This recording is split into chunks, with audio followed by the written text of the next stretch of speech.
I'm just so angry. I was going through it last night, having a depressive fit. Now I'm just so angry. I'm just so angry. I'm just so angry.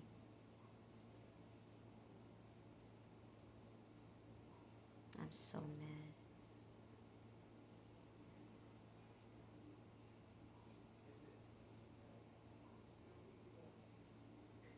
I'm so mad. I'm so mad.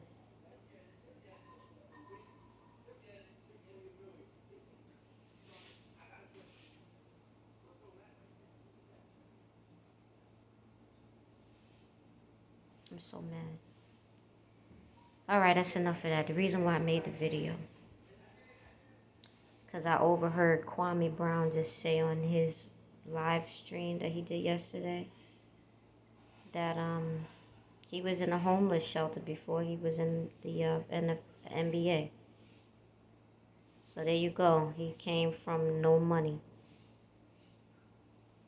He came from no money. Those are the people that they target.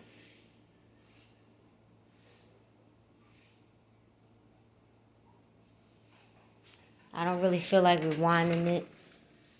How long ago did he say it? Because you got to go through all these hoops and get questions asked and what you gonna do with it, and before you try, what you still got your fist up for? I don't think. Not from you. Have the Home Depot's lease from you. I don't know where it is. You want to talk about a black America, and you got athletes that's This making is $237 million in fucking the contract. AIWO Productions. What you still got your fist up for? Not on the Kwame Brown channel. AIWO Productions. YouTube. Do you really want it to be changed, or you just talking?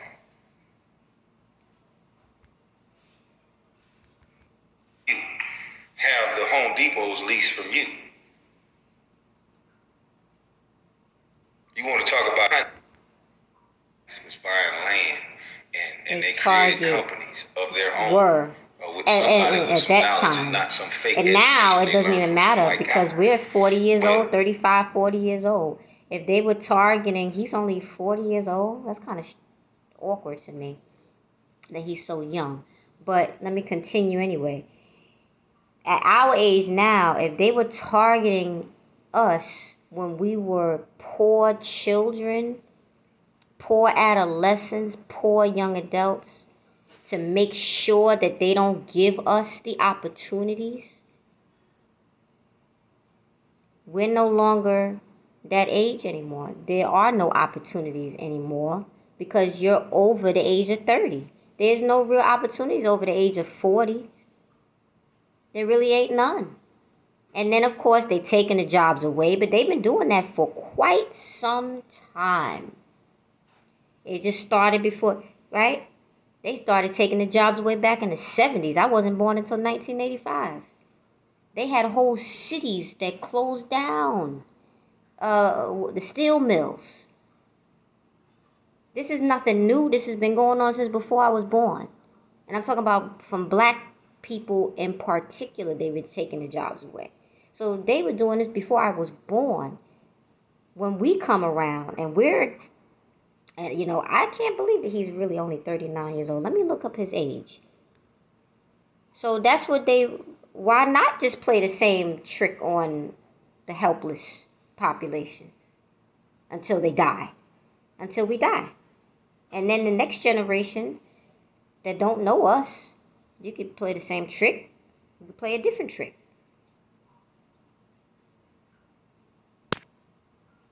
Right? Let me see how old Kwame Brown is.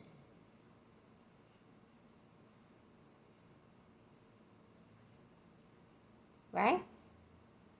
They make sure he was born in 1982. He's young. He's Ciro's age. He's only 39 years old. That's what Leon was telling the truth. Leon knew what he was talking about. So what was it behind all of that shit with him being publicly humiliated like that. Something else going on. So okay, so he knows what it's like to be in a homeless shelter and as a minor. His family wasn't torn apart like a lot of our families were if your parents was too poor to care for you. And a lot of times, excuse me, let me back it up. I'm not going to act like I don't remember the time, the days when they were literally just snatching children away from their parents with no excuse. They used to call it DHS. And then they changed it. And now and now you think about it, DHS, the Department of Homeland Security's doing this in particular to the African American community, taking children away from their parents when the parents did nothing wrong to their children. They loved their children, and they were poor. They had all of the little legalities. They had a home. They had their own bed. You know the rules. They had their own bed. They had this. The parent had a job, and they snapped. They was kidnapping. They was separating the art, the practice of separating us from our parents, separating us from our. If you had any friends, I never had any friends. I remember when I was a child, this most mysterious thing happened. I feel like I feel like when I was 5 or 6 years old, I had friends on the block for like 3 days, and them niggas disappeared. I'm exaggerating. I had friends on the block that I had no issues with them for, a week, I don't know, a couple of weeks, whatever. And they lived on the block. This is what I'm talking about. They lived on the block. Their houses was there. And niggas disappeared. So I've been going through this separation. They would call it separation anxiety. I would just call it, would not just limit it to separation anxiety. I would call it separation deficiency. Separation, like that. The deprivation. Not the way somebody in prison in solitary confinement or, not like that, because you're in the free. They used to play freedom and imprisonment on citizens that are walking the streets. They would treat resident citizens that were free, didn't do anything wrong, walking the streets. They would treat us as prisoners. We would feel like we were prisoners while we were going about our lives.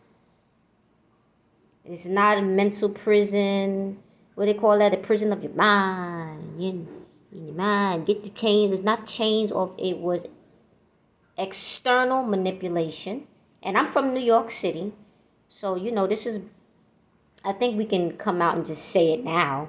This is the most advanced city in the country when it comes to whatever the fuck they be doing around here. Surveillance, right? This has been going on. I'm not talking about something that just started happening yesterday. I'm not talking about something that just started happening yesterday. I actually started out this video talking about something that started well before I was born. And if I can document that it was happening in the 70s, because I know, don't you remember the Jacksons, the movie The Jacksons, when Joe couldn't find a job anymore, and that's when they started turning into a band and became the Jackson 5 after the father couldn't find a job anymore, and then eventually after years of struggling and no success, out of nowhere, basically, they became famous. They started getting up and up and up. That's another one. Interesting, huh? This nigga had to have 9 motherfucking children. Unbelievable. That woman had to give birth to 9 kids and slave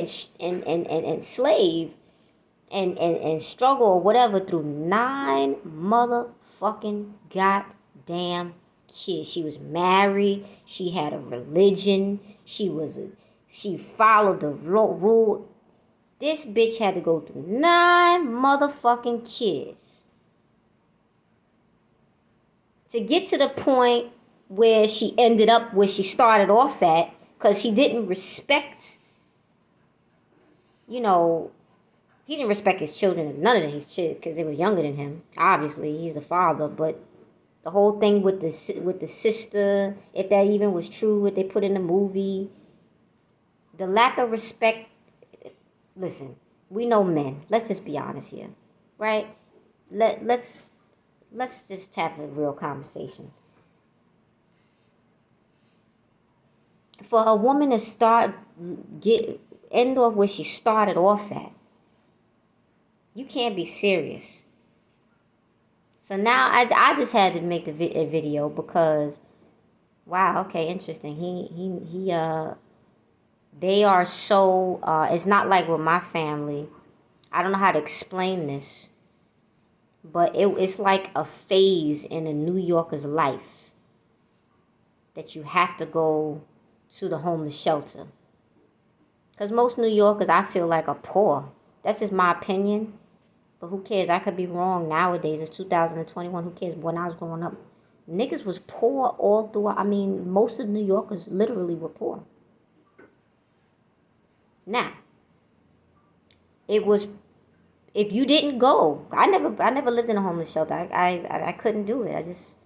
If you didn't go, it's like a fate. You have to go through. It's like a cultural, unwritten law. You have to go through the fate. If you're a resident of New York City, you have to.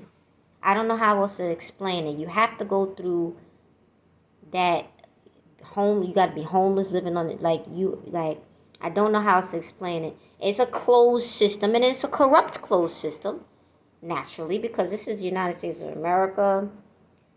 I think we could just stop there, right? The United Nations is in New York City. How could there be so much suffering here and corruption? And I know that the mafias and the gangs, if you don't take gangs seriously, nobody really takes gangs seriously. The mafias and the gangs and the mob, they want to be treated special. Mob and all the other factions out there, the religious extremists, the drug dealers, the religious extremists. You have all of that going on, but still in all,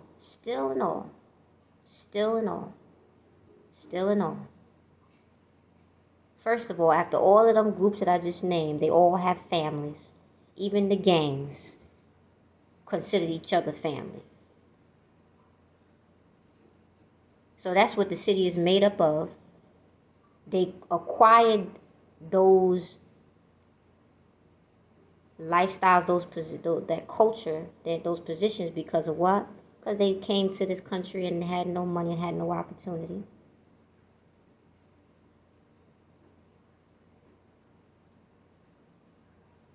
Right?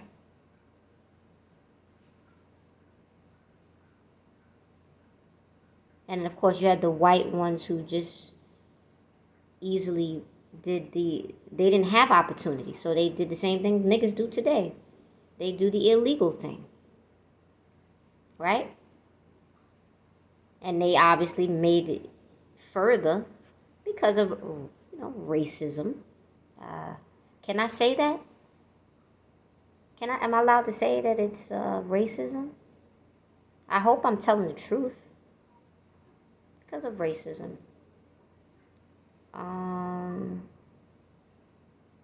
I just think it's interesting that, this is what I was going to say. Some families, and you don't really understand, because even if you're poor and low income, even if you're poor but you have the class status, you don't go to no homeless shelter. You don't go. I'm assuming. I don't think so. You don't go. I'm just thinking about how I was in, my family, whatever. I would, like I said, I was supposed to have gone into a homeless shelter, and I couldn't imagine the sanitary conditions of how I was gonna manage. So I just, you have to be back every evening before the curfew, and then you leave, and it's like, anyway. So he didn't come from that part of the town. He was in a homeless shelter as a minor, as a kid, before he went into the NBA. That doesn't mean his family could not keep him safe, didn't do all of the legal requirements and above and beyond. Look at him today. He's a regular person. And they be that's right. And they be provoked. They be provoking him. And they've been backbiting, which is provocative. They've been backbiting him and calling him out of his name. They call him a bust, which is just a made-up lingo that they use in sports or NBA. There's not even a definition to this phrase, bust. It's not even anything tangible in any sense. It is slang. It is NBA slang that they've been just trashing him about all this time. It's not even a real fucking term. It is a fucking slang. So now come to find out this nigga is one of us. But his family wasn't snatched away from him the way they snatched my family away from me. They snatched my father away from me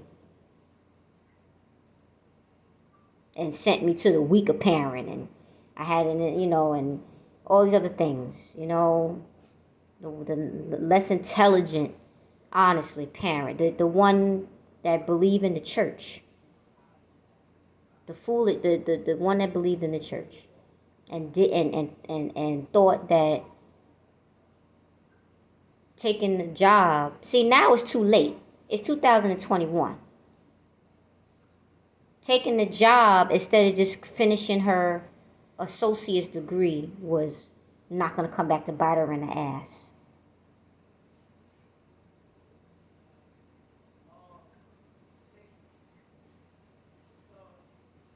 She stayed in New York, which was another mistake. I understand that back in them days, New York, it was great in the 70s. I wasn't born yet. I wasn't born into the middle of the worst period. Basically, I wasn't born into the middle of the 80s. That's when I was born. I did not have any fun. And my family were not nice people.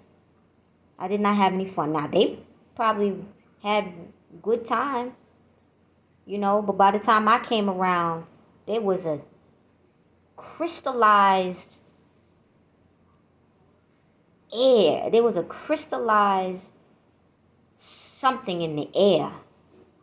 It was a bad foul. It was a bad foul. It was just in the air. It was just something had happened. Something you could feel it. Something was just about to get worse in everybody's life.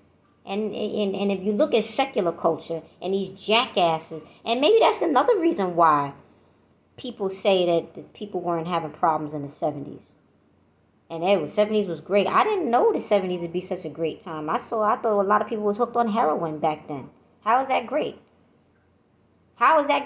But this is what everybody's saying. Right? But let's continue. These fucking... How can you articulate what's going on in this culture? The demographic of people who have ignorant or single parent family households whose parents is ignorant, and they have their mind is tracked, ratchet. Now that's the word that we use now. Now is is ratchet.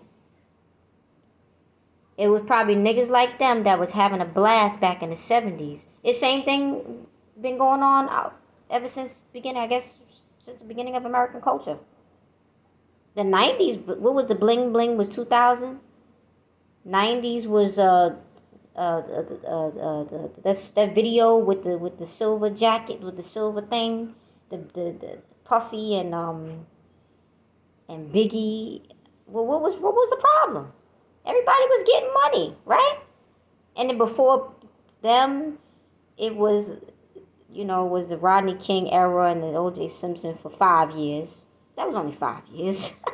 And then before them, it was the Rock Kims. They was getting money. Everybody was getting money. What the fuck? What are you talking about? And if you go back to the Rodney King era, that was the different world era. Right? So, what are you talking about?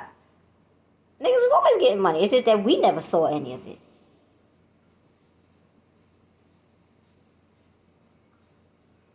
I remember when I was a child, how it was still normal for black boys to deliver the news, to get paid to deliver the newspaper.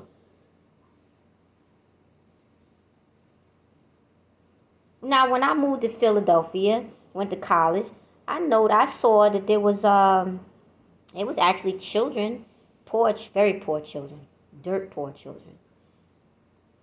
But anyway, there was actually children still standing and waiting outside the supermarkets to help the women carry their bags home. They would hustle. They would, right, the same way in New York City.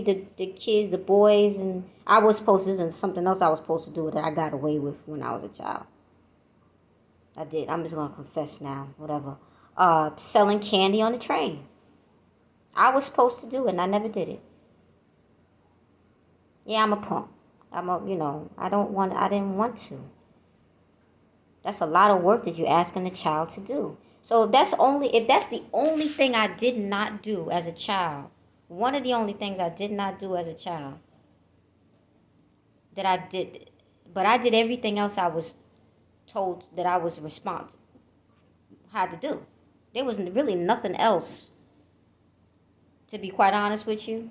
There wasn't anything else that I was supposed to do that I didn't do as a child. But that's the one thing, doing the candy hustle or the chocolate hustle all through school. I didn't do it. Now, I remember when I was a small child, there was a problem with the chocolate bar hustle. You know how you give the chocolate bars to the parents and they sell it and all that. Back then, there was a what do you call that? Pedophile concern that their children were being snatched when I was in elementary school, when I was a child. That was an issue for a minute. And it kind of discouraged me, and it kind of changed the whole nature of the whole thing, which messed up how the children were selling the candy. And it turned into the parents selling the candy for the children because the children couldn't do it. They wouldn't allow the children to do it anymore. And then I got older and I started seeing the train. Now think about it, a lot of these hustles, they are known. They also at times were at, you know, people had to make sure the hustle stayed clean because I guess you had gangs also. I mean, when I was in junior high school, one day, basically the school was attacked, by, I guess it would have been Bloods, right? And so anybody that had shoes on their red shoes on their feet or blue shoes on their feet, they had to walk home in plastic bags. It was people. I know that people definitely got injured for them to go through all of that, and it was before dismissal. But anyway, back to my thing. Target, and then you have inside the community, inside the demographic, you have other groups targeting other groups. That's why the crimes never end. It's a one big ecosystem. All of it, right? Duh. Not, I knew that my entire life. I learned that early on in life. And back to what I was saying.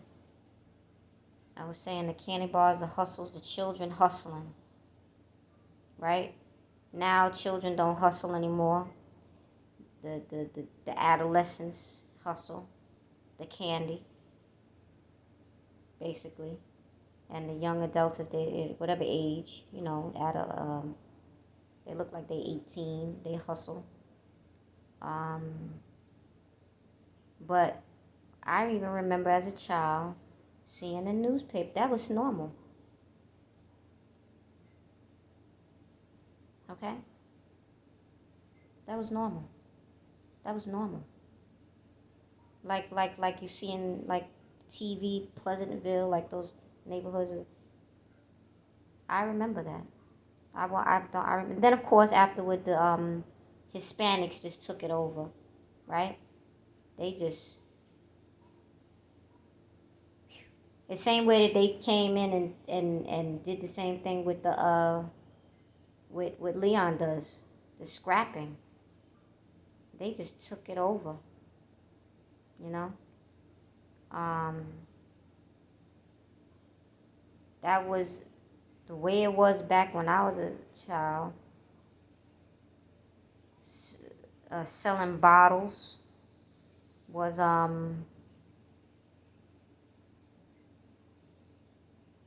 the thing. It was different back then. Selling bottles,